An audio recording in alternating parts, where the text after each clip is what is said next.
Good evening class. आज हम next जो सक्सेशन पढ़ने जा रहे हैं वो डेजर्ट एरिया में जो 2 सक्सेशन मैंने आपको बताए थे, लिथोस्फीयर के अंदर मैंने जो 2 सक्सेशन आपको बताए थे, इनमें से हमने एक डिस्कस कर लिया था। उसके बाद में जो सेकंड है वो है सेमोशियर। हमने पहला जो जीरोशियर के अंदर डिस्कस किया था लिथोस्फीयर, जो कि एक बेयर नेकेड जो या न्यूली एक्सपोज्ड जो रॉक होती है उससे स्टार्ट होता है, और जो सेमोशियर है उसको हम नेक्स्ट डिस्कस करने जा रहे हैं। सेमोशियर जो होता है वो भी डेजर्ट एरिया का ही सक्सेशन का एक अलग फॉर्म है। और ये जो है वो नेकेड जो सैंड ड्यून्स होते हैं, बेयर्स जो सैंड ड्यून्स होते हैं, मिट्टी के टीले होते हैं, रेत के टीले होते हैं, वहाँ से ये स्टार्ट होता है। ठीक है, अब ये जो सैंड ड्यून्स हैं या मिट्टी के जो टीले हैं, इन पर लाइफ क्यों नहीं है, इन पे ऐसी क्या कंडीशंस हैं जिनकी वजह से यहाँ पर लाइफ नहीं है। उनमें सबसे पहला रीज़न ये है कि एक तो ये टेम्प्रेरी होते हैं, यानी ये एयर फ्लो के साथ में ये मूव करते रहते हैं। आज जो मिट्टी का टीला जहाँ नज़र आ रहा है, हवा अगर चली तो ये थोड़ा टाइम बाद में वहाँ से रिप्लेस कर जाएगा और दूसरी जगह शिफ्ट हो जाएगा। तो ये जो सैंड ड्यून्स होते हैं वो टेम्प्रेरी होते हैं, जिसकी वजह से सबसे बड़ा लॉस जो इनको होता है वो ये है कि इनकी जो वाटर होल्डिंग कैपेसिटी है या मॉइस्चर को होल्ड करने की जो कैपेसिटी है वो बहुत ही कम होती है। ये बहुत ज़्यादा ड्राई होते हैं। ठीक है।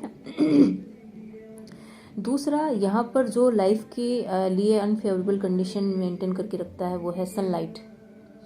यहाँ पर जो डे और नाइट का जो टेम्परेचर डिफरेंस है वो बहुत ज़्यादा होता है। इसका रीज़न भी सैंड ही है या मिट्टी ही है। कैसे? क्योंकि मिट्टी के कण जो है या सॉइल पार्टिकल जो होते हैं वो टेम्परेचर को बहुत जल्दी एब्जॉर्व कर लेते हैं, और जितना जल्दी वो एब्जॉर्व करते हैं उतना ही जल्दी वो रिलीज़ भी कर देते हैं।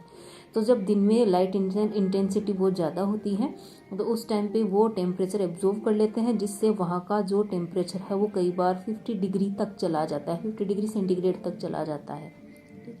जबकि रात में सेम जो सैंड पार्टिकल्स होते हैं, मिट्टी के कण होते हैं, वो हीट रिलीज़ कर देते हैं, जिससे नाइट का जो टेम्परेचर है कई बार माइनस में चला जाता है। तो यहाँ पर डे और नाइट के जो टेम्परेचर का डिफरेंस है वो बहुत ज़्यादा देखने को मिलता है, और बहुत ही कम ऐसी स्पीसीज़ है जो इतने बड़े डिफरेंस को, टेम्परेचर के इतने बड़े डिफरेंस को टॉलरेट कर सकती है। तो इस वजह से यहाँ पर जो लाइफ है वो पॉसिबल नहीं हो पाती है।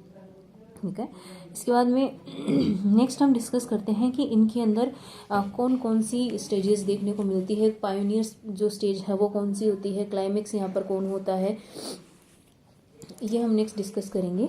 तो यहाँ पे सबसे पहली जो सीयर स्टेज है या पायोनियर जो स्टेज कम्युनिटी यहाँ पर स्टेब्लिश होती है वो है एल्गी एंड ग्रास स्टेज।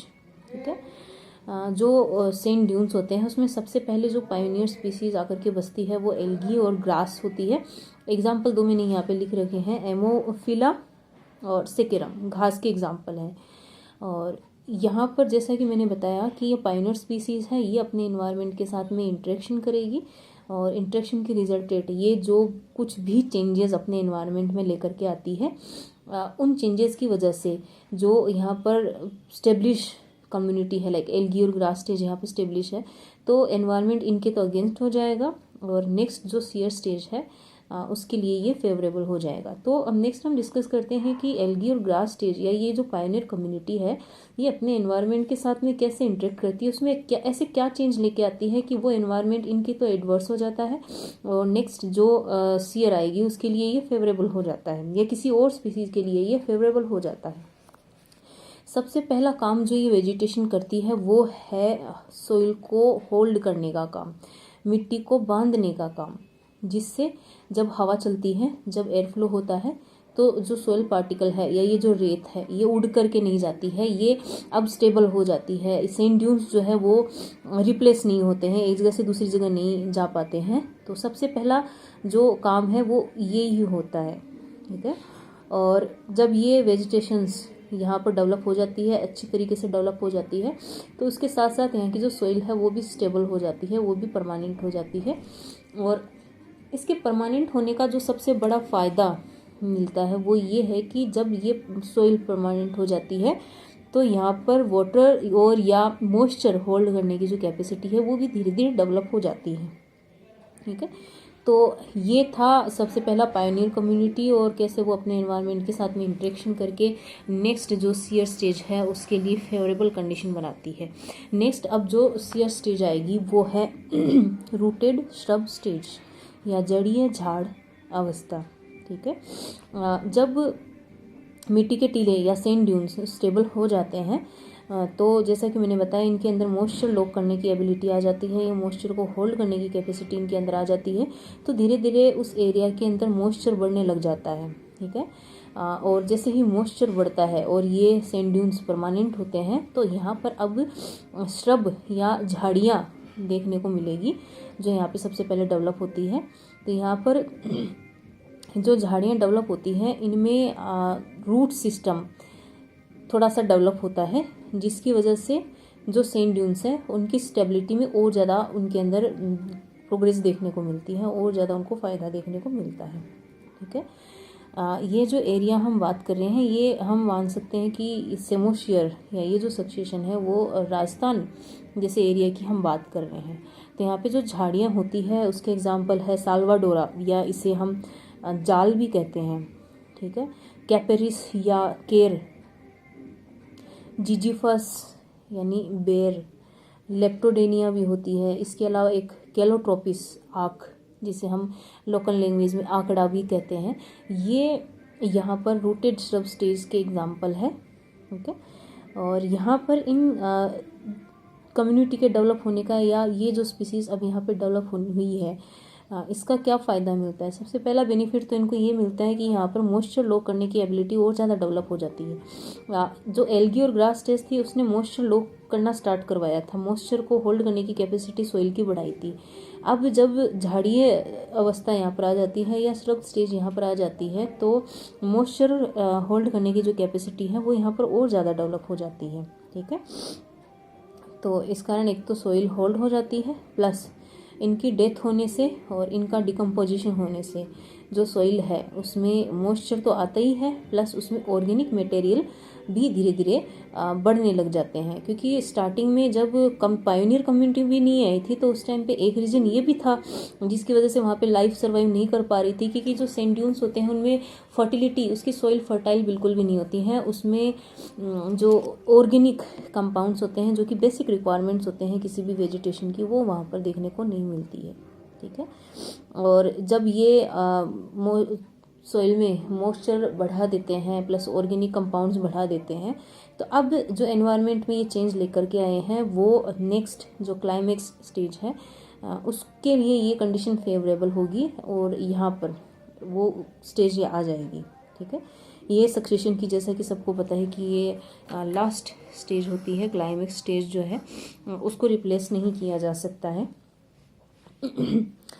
तो यहाँ पर जो फॉरेस्ट स्टेज है उसमें वेल डेवलप रूट सिस्टम वाले जो ट्री है उनका डेवलपमेंट होते हैं। फॉर एग्जांपल जैसे क्वाड्रेंट या खेजड़ी है, बबूल है, इसके अलावा कीकर है, ये यहाँ पर देखने को मिलती है। साथ ही साथ यहाँ पर घास, लंबी घास भी देखने को मिलती है जिसमें है कैलेमस, अरुंडो, फ्रेगमाइजीन, ये भी यहाँ पर देखने को मिलता है। तो फाइनली जो सेमोसियर है वो एक फॉरेस्ट स्टेज में कन्वर्ट हो जाता है। हालांकि यहाँ पर बारिश कम होती है, प्रेसिपिटेशन जो होता है वो कम होता है, तो जो फॉरेस्ट यहाँ पर डेवलप होते हैं उनकी डेंसिटी रेन फॉरेस्ट के साथ में तो कंपैरिजन कम से कम उनकी नहीं कर सकते।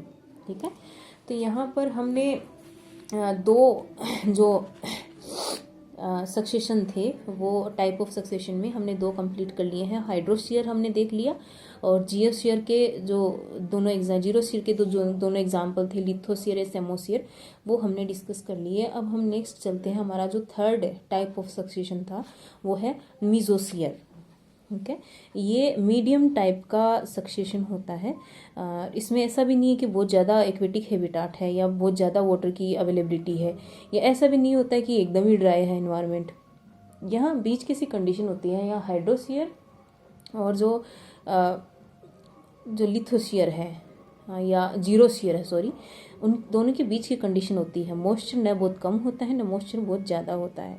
तो यहाँ पे जो वाटर अवेलेबिलिटी अच्छी है तो यहाँ पर सक्सेशन की जो स्टेजेस होती हैं वो छोटी होती है और यहाँ पर वाटर एक प्रॉब्लम कभी नहीं होता है, तो इसमें कुछ ज़्यादा इम्पोर्टेंट है नहीं, इसमें ज़्यादा डिटेल में है नहीं आपके।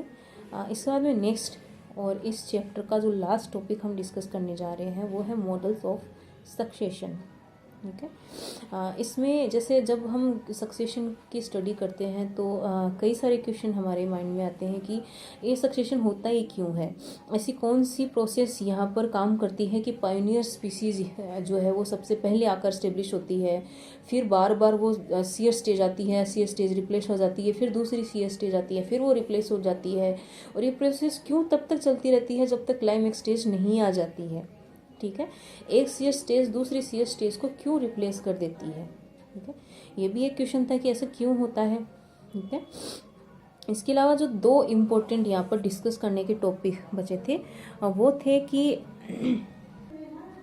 तो यहाँ पे डिस्कस करने का सबसे मेन पॉइंट था कि सबसे पहले कि सक्सेशन के अंदर जो चेंज है वो क्यों आते हैं, उसका रीज़न क्या है, कि क्या वहाँ पर रहने वाली जो स्पीसीज़ है, जो इनिशियल जो वहाँ पर स्पीशीज़ वहाँ पर स्टेब्लिश होती है वो अपने एनवायरनमेंट को अफेक्ट करती है, या फिर उनकी लाइफ साइकिल ही कुछ ऐसी होती है कि वो सक्सेशन को स्टार्ट कर देती है। दोनों में से मेन क्या रीज़न है कि उनकी एनवायरनमेंट को वो डायरेक्टली अफेक्ट करती है, या उनका लाइफ साइकिल ऐसा होता है कि एनवायरमेंटल फैक्टर है वो चेंज हो जाते हैं। तो ये सारे क्वेश्चन समझने के लिए कई सारे इकोलॉजिस्ट थे जिन्होंने कई सारे मॉडल यहाँ पे दिए थे, डिस्क्राइब किए थे, जिनमें से हम कुछ इम्पोर्टेंट डिस्कस करते हैं। इसमें सबसे पहला है फैसिलिटेशन मॉडल, या हिंदी में इसको कहते हैं सुगमीकरण मॉडल। यहाँ पे जो सबसे पहला मॉडल है जो सक्सेशन को एक्सप्लेन करता है कि सक्सेशन में क्या होता है, मॉडल ऑफ सक्सेशन का पहला जो मॉडल है वो है फैसिलिटेशन मॉडल या सुगमीकरण मॉडल। ठीक है, ये जो मॉडल है वो सक्सेशन की प्रोसेस को एक्सप्लेन करने का सबसे ओल्डेस्ट या सबसे जो पुराना प्राचीनतम मॉडल है। ठीक है, ये जो मॉडल है वो क्या कहता है, ये मॉडल कहता है कि जो पुरानी या जो लेस एडवांस स्टेजेस होती है वो हमेशा एडवांस स्टेजेस के द्वारा ही रिप्लेस की जाती है। जो पुरानी जातियाँ होती हैं, जो इनिशियल स्टेजेस होती हैं, इनिशियल स्पीसीज होती हैं, वो हमेशा एडवांस स्टेज द्वारा ही रिप्लेस की जाती है। ठीक है, क्यों? क्योंकि कोई भी जो स्टेज होती है, जो इनिशियल स्टेज होती है या जो प्राचीनतम अवस्था होती है, वो अपने एनवायरनमेंट के साथ में जो कुछ भी चेंजेस करती है, जो कुछ भी इंटरेक्शन और मॉडिफिकेशन करती है, वो मॉडिफिकेशन या वो चेंज हमेशा एडवांस ही होते हैं, वो चेंज ही एडवांस होते हैं, जिसकी वजह से अब जो एनवायरनमेंट है वो मॉडिफाइड हो जाता है। और ये जो मॉडिफाइड एनवायरनमेंट है ये उन खुद जो पुरानी जातियां हैं या जो प्रिमिटिव स्पीसीज़ है उनके लिए तो ये कंडीशंस अनफेवरेबल हो जाती हैं, और ये एडवांस कंडीशन, एडवांस जो स्पीसीज़ है उनके लिए ये ज़्यादा फेवर में रहती है। ठीक है, और ये जो मॉडल है वो डिस्क्राइब किया था सबसे पहले ये या दिया था वो थे कॉनेल एंड स्लेटर ने, ये मॉडल सबसे पहले एक्सप्लेन किया था। ठीक है, इसका जो बेस्ट एग्जांपल है वो हमने हाइड्रोस्फीयर में पढ़ा था कि कैसे वहाँ रहने वाली जो कम्युनिटी या स्पीसीज होती है वो वाटर के अंदर जो कीचड़ है या जो सोइल की जो मोटाई है और ऑर्गेनिक मटेरियल की जो कंटेंट है वो उनको बढ़ाते चले जाते हैं, और जिसकी वजह से वो खुद तो रिप्लेस कर दिए जाते हैं और उनके वो रिप्लेस करने वाले उनसे ज़्यादा एडवांस स्पीसीज़ ही होती है। ठीक है, ये हमने उसके अंदर देखा था। इसके बाद में नेक्स्ट जो मॉडल है वो है टॉलरेंस मॉडल या सहनशीलता मॉडल। ठीक है, ये मॉडल कहता है कि सक्सेशन स्टार्ट करने वाली जो पायोनियर कम्युनिटी होती है वो फिक्स नहीं होती है, जैसे वो कोई क्रस्टोलाइकेन हो ज़रूरी नहीं है, वो एल्गी या ग्रास स्टेज हो वो ये कोई ज़रूरी नहीं है, या कोई फाइटोप्लैंक्टन हो ये भी वो ज़रूरी नहीं है। सबसे पहले अगर कोई कम्युनिटी आके बसती है तो उसकी सबसे पहली जो रिक्वायरमेंट होती है, सबसे पहला जो रीज़न होता है कि वो ही यहाँ पर क्यों आके बसी है, इसका रीज़न होता है कि कोई भी पायोनियर स्पीसीज वही हो सकती है जो कम से कम रिसोर्सेज में अपना काम चला सकती है और एनवायरनमेंट में जो एडवर्स कंडीशंस होती है, अनफेवरेबल कंडीशंस होती है, विपरीत परिस्थितियां होती है, उसको भी वो टॉलरेट कर सकती है। तो सबसे पहले जो पायोनियर स्पीसीज होती है या बीच की जो मिडिल सीयर स्पीसीज होती है, सीयर कम्युनिटीज होती है, ये वो स्पीसीज हो सकती है जो रिसोर्सेज की डेफिशिएंसी को टॉलरेट कर सकती है, एडवर्स एनवायरमेंटल फैक्टर को टॉलरेट कर सकती है। तो सक्सेशन कोई भी स्टार्ट कर सकता है, कोई भी स्पीसीज स्टार्ट कर सकती है जो इस डेफिनेशन पे, इस चीज़ पे खरी उतरे कि हाँ वो टॉलरेंस की कैपेसिटी उसके अंदर है, वो एडवर्स कंडीशन को टॉलरेट कर सकती है। ठीक है। और जब वो वहाँ पे स्टेब्लिश हो जाती है तो वो एनवायरनमेंट को थोड़ा टॉलरेबल बना देती है, उसमें कुछ ऐसे मॉडिफिकेशन करती है, उसमें कुछ ऐसे चेंजेस लेकर के आती है कि अब ये एनवायरनमेंट जो है वो टॉलरेबल होता है। और जब यहाँ पर नई स्पीसीज़ यहाँ पर आ जाती है, पुरानी स्पीसीज़ जो है वो रिप्लेस कर दी जाती है, तो नई स्पीसीज़ ऐसी होती हैं जो जिनको कुछ अमाउंट में रिसोर्सेज चाहिए ही होते हैं। वो पायोनियर कम्युनिटी की तरह एकदम कम रिसोर्सेज में सर्वाइव नहीं कर पाती है। तो जैसे जैसे सीरल स्टेज बढ़ती जाती हैं, वो स्पीसीज़ यहाँ पर आ जाती हैं जिनको रिसोर्सेज की अमाउंट ज़्यादा अच्छी उनको रिक्वायरमेंट होती है, ज़्यादा अच्छे तरीके से उनको चाहिए होता है। ठीक है। इसके बाद में नेक्स्ट जो मॉडल हम डिस्कस करेंगे वो है इनहिबिशन मॉडल या अवरोधन मॉडल। ये जो मॉडल है वो टॉलरेंस मॉडल से एकदम अलग है। टॉलरेंस मॉडल को एक बार फिर से मैं एक्सप्लेन कर देती हूँ। टॉलरेंस मॉडल क्या कहता है कि पायोनियर कम्युनिटीज़ वो होती है जो कम से कम रिसोर्सेज में सर्वाइव कर सकती है, जो एकदम एडवर्स कंडीशन में सर्वाइव कर सकती है। ठीक है। लेकिन जब एनवायरनमेंट ज़रा सा भी चेंज होता है और नई कम्युनिटी एंटर करती है, नई स्पीसीज एंटर करती है, तो कंपटीशन में ही सर्वाइव नहीं कर सकते, ये compete नहीं कर सकते हैं। ठीक है। और जो नई स्पीसीज आती है वो इतनी एबल होती है कि जो इससे पहले जो स्पीसीज थी उसको इजीली रिप्लेस कर दी जाती है।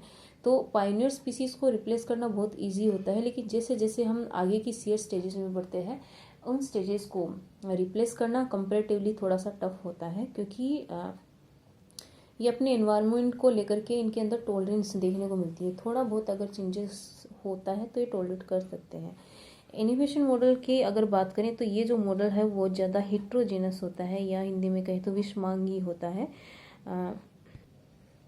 इस मॉडल के अनुसार जैसे कि अब तक हमने जितने भी सक्सेशन पढ़े हैं उनके अंदर हमने देखा कि एक जो सीयर है उसको दूसरी सीयर है वो क्रमिक रूप से या स्टेप बाय स्टेप है उसको रिप्लेस कर देती है। सबसे पहले पायोनियर आती है, उसको एक दूसरी सीयर रिप्लेस कर देती है, दूसरी को तीसरी सीयर रिप्लेस कर देती है। तो देखने में ऐसा लगता है कि ये क्रमिक है। ठीक है। और ऐसा भी ये मॉडल ऐसा कहता है कि हर जाति नई आने वाली जाति का विरोध करती है। और ये इस मॉडल के अकॉर्डिंग जो रिप्लेस होने वाली कम्युनिटी है, रिप्लेस होने वाली जो स्पीसीज़ है, ये वो होती है जिसकी लाइफ स्पेन कंपैरेटिवली छोटी होती है। तो सक्सेशन की जो प्रोसेस होती है उनमें वो स्पीसीज़ रिप्लेस कर दी जाती है जिनकी लाइफ स्पेन छोटी होती है, और रिप्लेस करने वाली जो स्पीसीज़ होती है उनके अंदर जो लाइफ स्पेन होती है या जीवन अवधि होती है वो कंपैरेटिवली लंबी होती है। ठीक है। तो यह मॉडल जो है वो इस चीज़ के एकदम अगेंस्ट है कि जो प्रतिस्थापन या रिप्लेसमेंट होता है वो क्रमिक होता है। एक आती है उसको दूसरा रिप्लेस करता है, दूसरे को तीसरा रिप्लेस करता है। इस मॉडल के अकॉर्डिंग रिप्लेसमेंट तभी होता है जब अगर कोई स्पीसीज़ ऐसी वहाँ पर है जिसकी लाइफ स्पेन कम है, और ऐसी स्पीसीज़ कोई वहाँ पर एंटर करती है जिसकी लाइफ स्पेन ज़्यादा है, जो लंबे टाइम तक सर्वाइव करती है, वो नेक्स्ट स्पीसीज़ होती है यहाँ पर स्टेब्लिश होने वाली। तो अब नेक्स्ट डिस्कस करते हैं कि ये जो तीनों मॉडल हमने डिस्कस करे हैं इनका कंक्लूजन क्या निकलता है। ठीक है। इसका कंक्लूजन ये निकलता है कि जो पायोनियर स्पीशीज़ होती है, पायोनियर्स कम्युनिटी होती है, वो किसी ऐसे एरिया में या किसी ऐसे हैबिटाट में ही आती है जो कम्प्लीटली एम्प्टी होता है, पूरी तरीके से निर्जन या खाली होता है, क्योंकि इसमें कुछ स्पेसिफिक कैरेक्टर्स प्रेजेंट होते हैं जो पायोनियर स्पीसीज़ में देखने को मिलते हैं। वो सबसे पहला होता है कि वो तेज़ी से ग्रोथ करते हैं, इनके अंदर रैपिड ग्रोथ है वो देखने को मिलती है। दूसरा, इनके अंदर रेट ऑफ रिप्रोडक्शन बहुत ज़्यादा हाई होता है, यानी ये स्पोर्ट्स या बीज जो भी सीड्स जो भी ये प्रोड्यूस करते हैं ये बहुत ज़्यादा अमाउंट के अंदर ये प्रोड्यूस करते हैं। ठीक है, इसके अलावा इनके अंदर जो पोलिनेशन होता है, यानी अपने जो भी सीड्स या स्पोर्स है उनको फैलाने का जो काम होता है, इनके अंदर काफ़ी ज़्यादा इफ़ेक्टिव तरीके से होता है। और इसके अलावा एक और इम्पोर्टेंट कैरेक्टर जो इनका है वो है इनका टॉलरेंस की जो रेंज होती है। ये एडवर्स कंडीशन में जो लाइक टेम्परेचर की बात करें, लाइट इंटेंसिटी की बात करें, या सूखे की या ड्राइनेस की अगर हम बात करें, तो ये उसकी एक लंबी रेंज को टॉलरेट कर सकते हैं।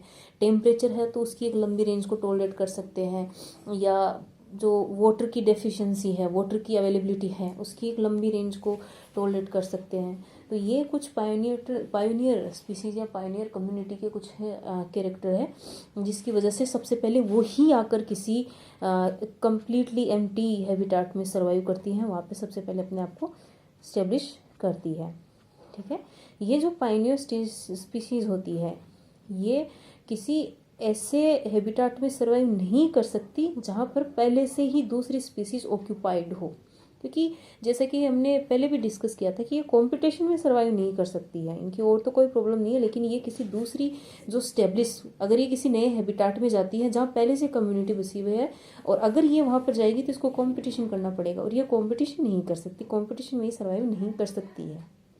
ठीक है, और इसके अलावा इनकी एक और इम्पोर्टेंट इनका कैरेक्टर है जिसकी वजह से सक्सेशन आगे बढ़ता है, वो ये है कि ये अपने एनवायरनमेंट में ऐसी कंडीशंस प्रोड्यूस करती है, ऐसी परिस्थितियाँ उत्पन्न करती है कि वो एनवायरनमेंट इनके खुद के तो अगेंस्ट हो जाता है, और जो एडवांस स्पीसीज आएगी उनके लिए ये फेवरेबल हो जाता है। इनके इन्हीं कैरेक्टर के कारण सक्सेशन जो है वो आगे बढ़ता है। तो ये ओवरऑल जो कंक्लूजन है वो था मॉडल ऑफ सक्सेशन का।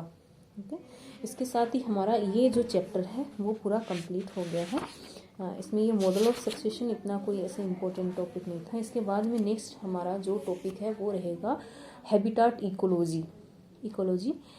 इसमें हम सबसे पहले जो डिस्कस करेंगे वो होगा एक्वेटिक हैबिटाट।